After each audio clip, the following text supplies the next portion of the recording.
What's going on, family? This is PNP. This your boy Dave right here. Shout out to Rashad. And we're about to get into the zero RB strategy talk. But before we do, make sure you guys like and subscribe to the channel. If you want to go ahead and grab that Lawnmower 4.0 from Manscaped, you can go to manscaped.com using the code PNP and get 20% off and free shipping on your order.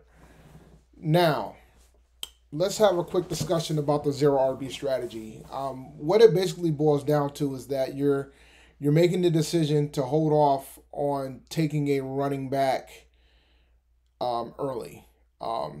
This is a pretty it's been around for a few years now. But what it ultimately boils down to is that you go heavy on other positions, particularly at the wide receiver and pass catching positions early, and then you just take a bunch of shots at running backs in the end. Typically, you only draft maybe one running back within the first 5 rounds, and most of the time, you don't draft one within the first two. Some people believe zero RB is you don't touch one until the sixth. I typically will take a running back within the first 4 rounds if I go the zero RB strategy route. But the key is the key to that strategy is that you're gonna leverage other positions so you'll have distinct advantages, and then you'll just try to leverage off the fact that you have a lot of injuries within the position. So without further ado, let's get into it to have some discussion. So we're gonna pull up. So ADP stands for average draft position, and I did a chart versus the position rank. So these were the 10 running backs that were drafted first. These are the first 10. And right next to it, you have the ADP, and then you have the position rank, what they ended up ranking that year, and what they ended up ranking when it comes from a flex standpoint. That includes running backs, wide receivers, and tight ends. So now we understand what happened with Christian McCaffrey. We understand what happened to Saquon Barkley. Um, and then we had Zeke. Zeke had COVID for a short stint. Had COVID as well. But when you look at all the other positions, there's some of them if you hit, you hit, like somebody like a Derrick Henry or a Dalvin Cook, even a Josh Jacobs. But when you look at the rest of the list, I mean, it's kind of it's a little bit on the hit or miss side, but it's like that for all the positions. But when you have a top five pick, it's imperative that you hit. And as you can see, 3 out of the 5 top running backs didn't rank in the top 20 in fantasy. So somebody that took a Derrick Henry or with a big wide receiver coming back in around the other round probably won championships because you got a top 3, top 4 guy overall. So ultimately, when you think about the zero RB strategy, you would be primarily focusing on getting wide receivers early. And this, it appears that there's a much bigger gap, and I have other charts to go into that a bit. So here's 11 through 20. 11 through 20, it gets dicier by the second, but these guys are a little bit more closer to their ADP a little bit. I mean, Miles Sanders didn't work out as well, but like somebody like a Kenyon Drake did okay from the position standpoint, but not necessarily from a flex perspective. Um, you know, but then you have folks like Le'Veon Bell who kind of flaked out. Todd Gurley did okay. Miles Sanders did okay. James Conner was considered a bust when compared to the flex. And just for the sake of situational awareness, this is PPR. You would have gotten a steal with Jonathan Taylor because based on where he was going, you're talking late third round. That's a pretty good steal. That would have been like a perfect guy for zero RB if you went wide receiver in the first two, and then you could have caught him in the third. So it all depends, man. Like it's all in perspective. Um, so this chart pretty much shows the ranking of the player, where they ended up at the end of the season, and their ADP. So like somebody like a David Montgomery ended up being the fourth best running back in fantasy, and his ADP was 60. James Robinson, and a lot of leagues probably weren't drafted with an ADP of 152. somebody like a Mike Davis, but that was due to the Christian McCaffrey injury, so that can happen. So if you did, a lot of folks didn't draft him because a lot of McCaffrey owners didn't handcuff. One of the reasons why I'm an advocate of handcuffing. Antonio Gibson, he was well below his ADP considering where he ended up falling. Nyheim Hines, another guy that was well below their ADP. J.D. McKissick, he ended up doing a dual work with Antonio Gibson. They ended up having 2 top 20 running backs in PPR in fantasy. Kareem Hunt, I think everybody was assuming Nick Chubb was going to be the guy. He ended up being the 10th best running back in fantasy. So, I mean, you could get what I'm boiling down to is that a lot of these guys, these are the guys that were actually legitimately ranked as a top 20 running back that weren't in the top of the ADP. These are the guys that you can potentially draft after the 4th, 5th round.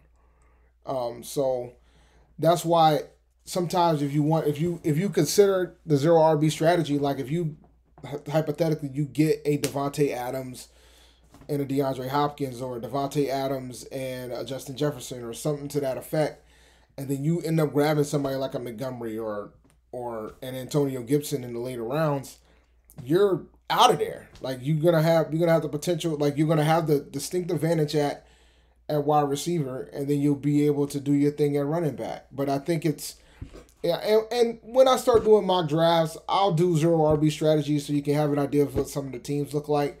But you can win fantasy championships going this route, because if you hit in the later rounds, then you can do it.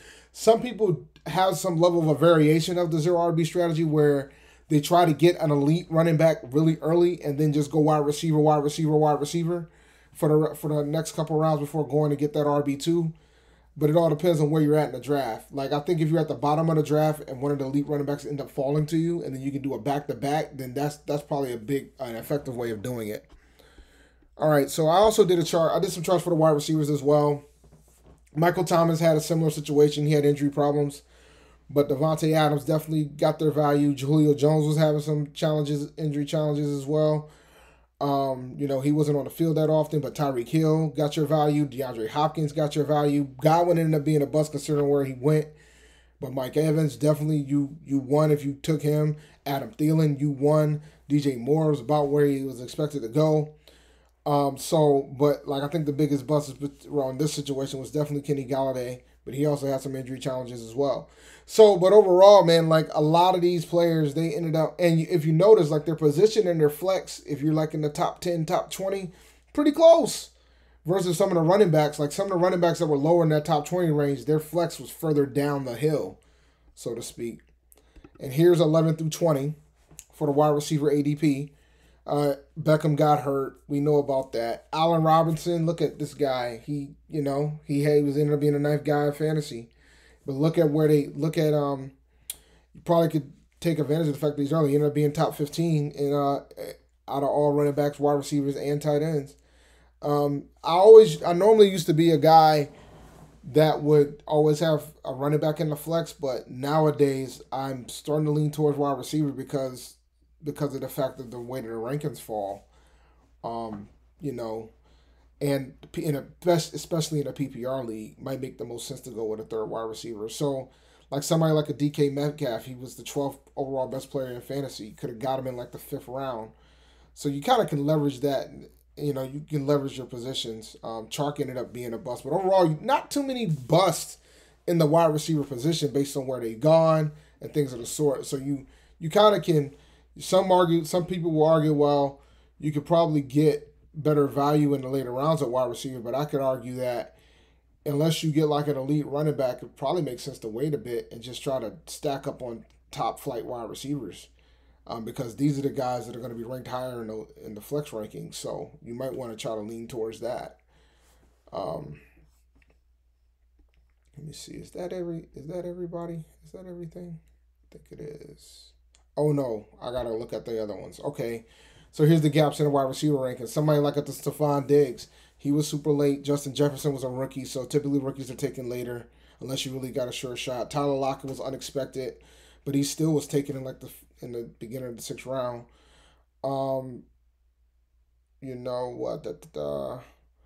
Keenan Allen, I think people were worried about the injury factor. It shouldn't have been worried about everything else with regards to that. Brandon Cooks, he actually stayed healthy for a change. That's what happened with him. Marvin Jones did pretty well.